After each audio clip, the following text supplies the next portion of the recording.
Morning, boys. Morning, Jimmy. Hi, Jake. Hey, did you guys catch South Park last night? God damn it, I missed it. Hysterical. There was so much love the boys had for Isaac Hayes, and it was such a shame that they had to bring him out back like Old Yeller and put a bullet in his head. It was one of the funniest South Parks ever, and when you know the backstory, why they were doing it, it's even funnier. And the very subtle about Scientology in that one. They called it the Secret Adventure Club. Super Adventure Club, yeah, Super Adventure Club. And all they do is go around the world having sex with young children. Wow. Oh, dude, they turned Chef into a pedophile by using old sounds from the past 10 years. They just clipped together sentences that he's saying of how he wants to stick his scrotum or stick his balls up Kyle's asshole and have sex with young children. And then at the end, they just kill them all. And they got away with this on Comedy Central? Horrific way, yeah. Mm-hmm. Wow. Of course they did. Wow. Well, at the end, he ended up like Darth Chef, so there is kind of there can be a return. Because they killed him off where first he's set on fire, then he falls off a cliff, hits a stake at the bottom, it goes right through him. Then then a lion comes out and starts eating him. So somebody tries to shoot the lion and accidentally shoots Chef twice. Then a grizzly bear comes out and rips his legs off, and the lion rips his face right off his skull. And he's just laying there with no limbs and no face, bleeding to death. And then he craps himself. That's great. And then the Scientology people go, he would have made a great child molester. It's a shame. He would have made a great child molester. Oh, they messed him up, huh? Oh, it was great. Well, we got some audio from South Park. Chef returns. And the way they pieced the audio together was so funny because it's so obvious it's played. And you know they could have pieced it together where it would have been flawless, but they did it on purpose. Where they, hello, children!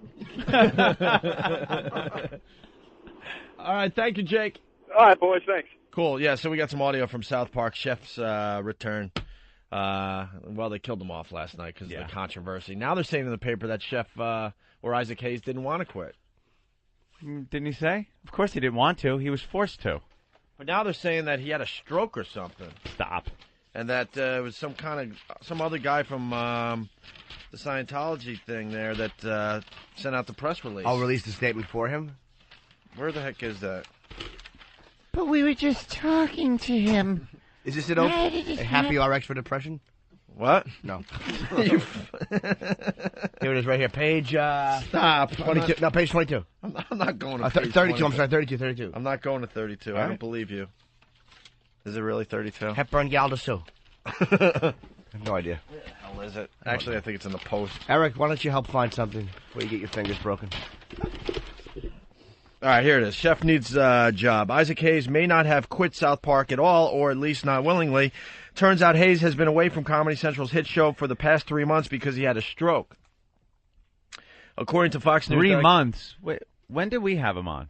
Time goes by in a weird way when you do this radio show. Tell us, we think Isaac was on a week ago. How long ago? It was over 3 months? Maybe. Maybe we can find that out. I don't think so. Iraq. According to FoxNews.com, he's at home recuperating and did not issue the press release, which said he was quitting because the show made fun of his faith. That release was put out by fellow Scientologist Christina Kumi Kimball, a fashion executive for designer Craig Taylor. According to FoxNews.com, Hayes loves South Park and needs it for income. He has a new wife and a baby on the way. End of December? End of December he was on our show? Wow, maybe right after that he had a stroke. So there's still controversy over the whole Chef thing, because we do have the clip where he basically says he had no problem with the Scientology Wouldn't episode. you think Matt and Trey and the people at South Park would have known if that was the reason and would have actually maybe spoken to him or looked into it? You know, you get a character that's been on since the beginning that wants to leave. I think you wouldn't just take... That's like somebody calling you up and saying, Opie, Anthony, he doesn't want to do the show anymore. He fell into this religion thing. And you're going, okay, hey, fuck Anthony, he's gone. All right, let's kill him off. And let's find sound clips of him. And me calling and going, hey, Hope, what happened? Well, some lady called and said you quit. Like, wouldn't you look into it a little more? Maybe give me a call? I guess you're right. I guess. How great would it be though if that's the truth, and then he comes out and just lambasts fucking Scientology with that woman at least? Yeah, that would be good. Never seen anybody lambast Scientology though. Well, from good lawyers. From South Park last night, we got some quick clips of Chef. It's worth listening to today. Listen to this. Well, come on, everybody. I'm sure Chef would like a little time to get moved back in. That's right. Thank you. Goodbye, everybody. Later. Great to have you back. Bye-bye. See you later, Chef. Bye. Well, I guess we'll see you in school tomorrow, Chef. You bet. Goodbye. Children. I think the worst collection of clips. All right. Yeah, because they couldn't get Isaac Hayes to do his part for this episode. Hello there, children. Hey, Chef. How's it going? Good. Well, how about I meet you boys after work and we can make love? Excuse me? Come on, children. You're my sexual fantasy. Let's all make sweet love. Chef? Are you okay? I want to stick my balls inside your rectum, Kyle. Dude, what are you saying? I'm going to make love to your asshole, children. Oh, my God. How the hell did they get away with that? That's great. Oh, God. I love the fact South Park did it, and it makes me hate Comedy Central even more. Oh, right. Because only a cartoon can get away with that kind of language. How do they get away with that? On Comedy Central. Pedophile humor on Comedy Central. Holy shit.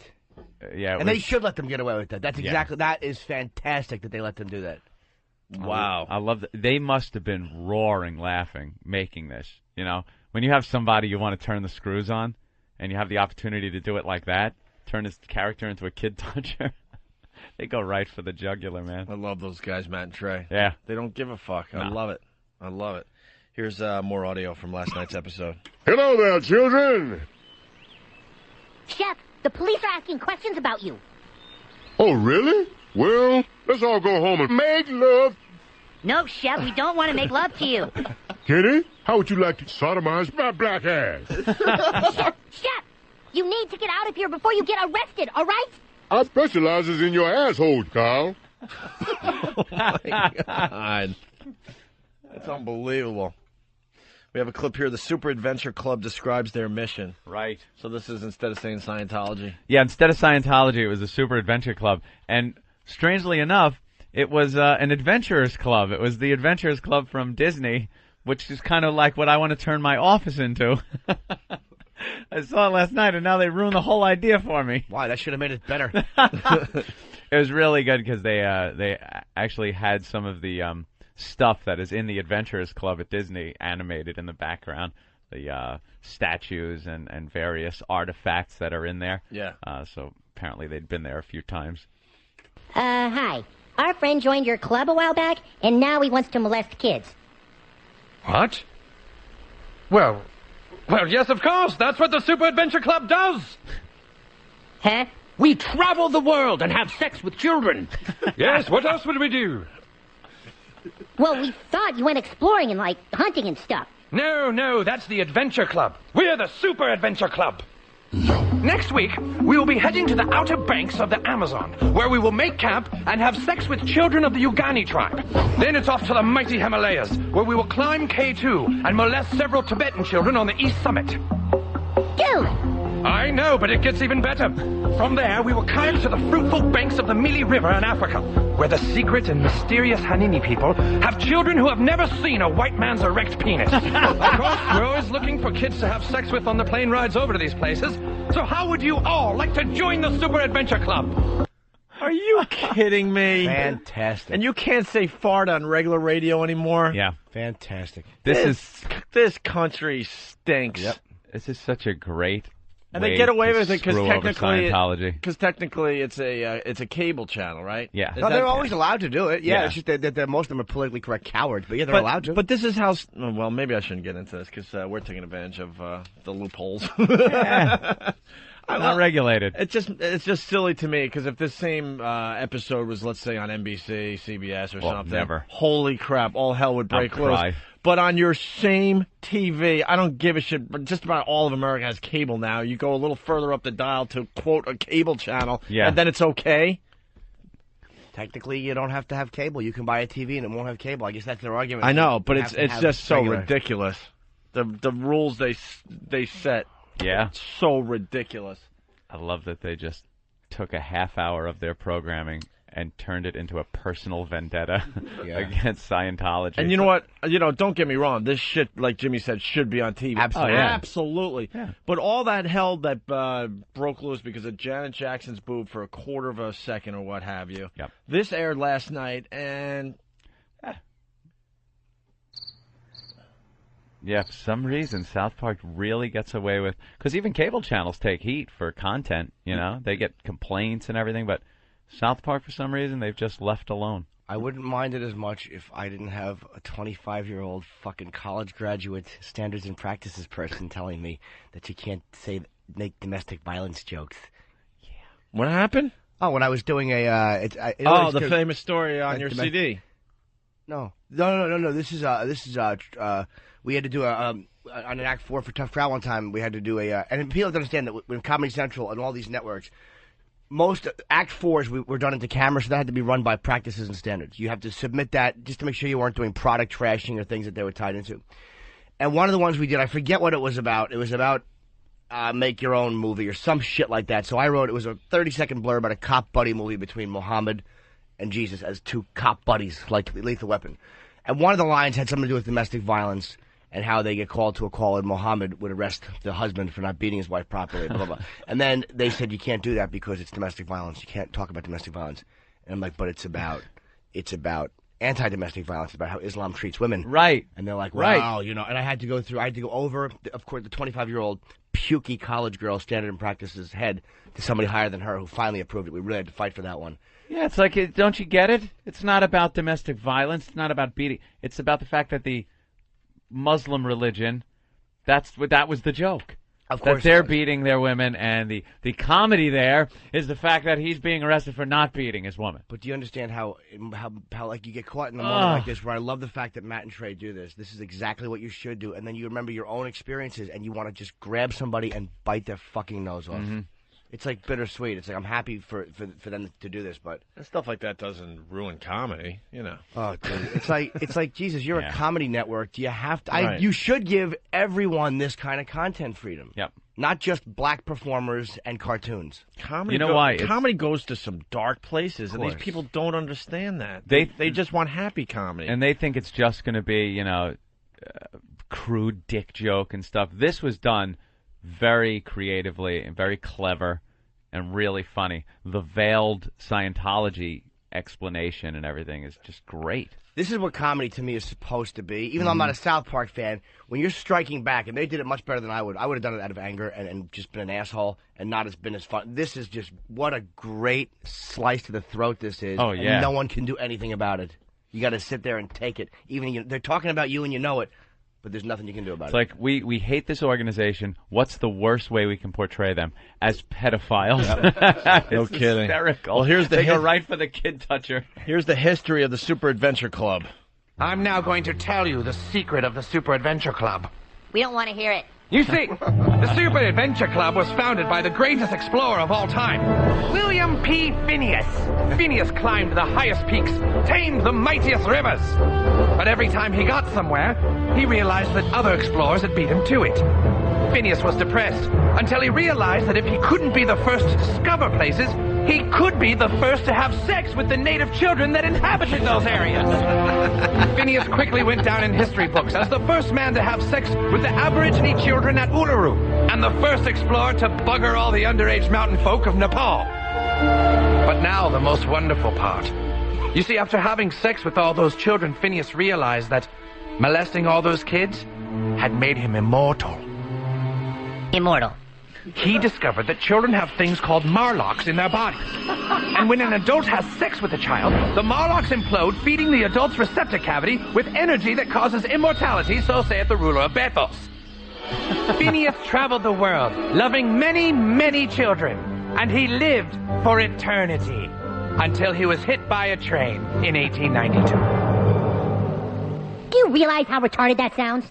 Is it any more retarded than the idea of God sending his son to die for our sins? Is it any more retarded than Buddha sitting beneath a tree for 20 years? Yeah, it's way, way more retarded.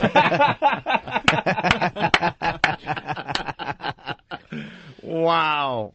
And during that explanation, they put the graphic at the bottom that said, what did it say? The Super Adventure Club actually believe this. It's the same graphic they put at the bottom when they said Scientologists actually believe this when they explained Scientology in the famous Scientology episode. Right. So anyone that was remotely familiar with the situation got the joke. And finally, we just got two more quick clips. This is where they kill Chef, I guess. Yeah, just the most horrible cartoon death scene I've ever seen in my life. Come on, children. Let's all go home and make love. You need to see a psychiatrist, Chef. It's for your own good. I'd just like to make love up your butt. Hello, I'm Dr. Neeland. What can I do for you today? Hi, our friend has been brainwashed by some fruity little club. Doctor, do you have children? Why, yes, I have 2 young boys. Have you all been sodomizing your children, too? You say he's never been like this before. No, Chef has always been super cool. I'm going to make love to the children. He's pretty brainwashed, all right. Worst case I've ever seen.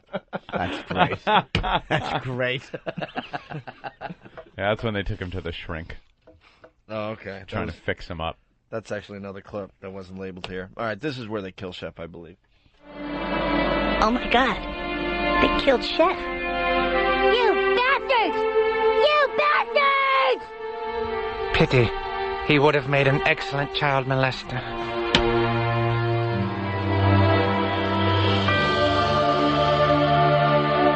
Maybe he's still okay. No, really. They say the last thing you do before you die is crap your... Oh, never mind. His dismembered body just flung out some crap right out of his ass. That was great. And then finally, Darth Chef rises. Yeah. Okay. Chef, can you hear me? Say something. Hello there, children. How would you like some Salisbury steak? Yes, go on. And for dessert, how would you children like to suck on my chocolate salty balls? Oh, you mean like a chocolate candy? No, I mean my balls. Yes. Yes! Yeah. So they're going to bring him back as something? I would assume that Darth Chef will be making appearances on the show. From time to time. Yeah. That was a perfect fuck you to Chef, Scientology. Wow. And bravo to very funny. Matt and Trey. I'll bet you that they had something even closer, and I bet you they had to change it. I'll bet you the lawyers came and said, you can't call the founder that. It's too close. Right, it's too close, and the Super Adventure Club is nothing near Scientology. Like, they probably did have, how close can we get? Yeah. All right, it could start with an S. That's pretty much it, where it ends. Greg in D.C., what's up? Yeah, there was a line towards the end when Kyle does his wrap-up where he actually said, don't blame Chef for what he was doing, blame the group. Yeah. So it was a nice way for them to say, we still like Isaac Hayes, he's not a dick, it's the group that he's a part of that's a bunch of brainwashed him. Yeah, or I guess little cocksuckers, but right. Yeah. All right. Thank you, sir. Isaac Hayes didn't seem like... I mean, I guess anybody can get caught up in something, but Isaac Hayes didn't seem like the type of guy. He's like a fucking man's man, dude. He doesn't seem like he's... We're going to play it again. I mean, we got gold here, and they're starting to play it on TV. Keith Olbermann played it the other night and gave us credit. You know, this was Isaac Hayes on our show. He didn't care about the episode. It's obvious. So now, you know, there's more to this story. I wonder if it'll ever come out. Hey, my question's for Isaac Hayes. Yo. Hey, what did you think? You're a Scientologist, right? Yeah. Okay, what did you think about when Matt and Trey did that episode on South Park about Scientology? Well, with Cruz in the closet. Well, yeah, that was a great episode. One thing they ran about it, I think last week too. Yeah, one thing about Matt and Trey, they lampoon everybody. Mm-hmm. And if you take that shit serious, then I'll sell you the Brooklyn Bridge for $2. Yeah. You got to realize what they're doing. Yeah, that's what they do. See? Something went on, I'm telling you. He was a fun interview, too, man. Talking about chicks, and he didn't care. How many kids he had? Yeah. What did you get up to, like 11 or 12? Oh. I think he started admitting all the kids he had. I don't remember the number anymore, but it was way up there. The guy was carefree. He could care less about anything. He just enjoys life and banging, obviously. And yeah, he loved doing South Park. Absolutely loved it. Reno, Mississippi, what's up? Nothing much. How you guys doing? And hello, Caddy. Hi, fella. Want a tango? Yes. Anyway, no, I work in Memphis, and it was about 2 weeks after your show. They came on, and of course, the local news did the whole thing where Isaac Hayes had a stroke. And the only thing I think is, with a huge contract like that at Comedy Central, don't you think he knew just a little bit about that? Not just hearsay, somebody talking for him. Well, you don't know how sick he is. I mean, when Luther Vandross had his stroke, he wasn't speaking at all for himself. You know what I mean? He had people talking for. I don't know how. I hope Isaac Hayes isn't that bad, but you might be a little bit out of it, dude. You might be a little disconnected. No, from what I've seen a little bit of local news. I mean, he's doing all right. Okay. They said that it was like a mild stroke or whatever. Let me just explain to you what happened, though. I just, like an ass, speculated on a situation that I have no knowledge of. I swear. Dude, you have a mic in front of you. You're an expert. When you have a microphone in front of you, you needn't have facts. But I didn't even know Isaac Hayes had a stroke until 9 minutes ago, and now all of a sudden I'm going, well, maybe his medication, maybe the dose. Diagnosing his. I am an idiot. No, you're not. You got a mic in front of you. I know. No, the biggest challenge was getting a mic in front of you. And now that you do, you're an expert on everything. Expert. It's just how it works. Good point, good point. These people are believing this shit out there. All right. Right. Listen, you guys are awesome. I mean, I listen to you on the replay and everything, and I got to tell Jimmy this right here that sticks in my head. What? The butterscotch pudding thing I heard on the replay. Yes. Was just awful. It stuck in my head, and I told everybody at work and everything. Good boy. It's wrong. And I've probably got a little on my nose right now. It's a true story, sir. All right, Reno. I only share what the truth is. Thank you, sir. Godspeed. Thank you, sir. All right, moving on. I didn't see South Park last night because I had to check out American Idol.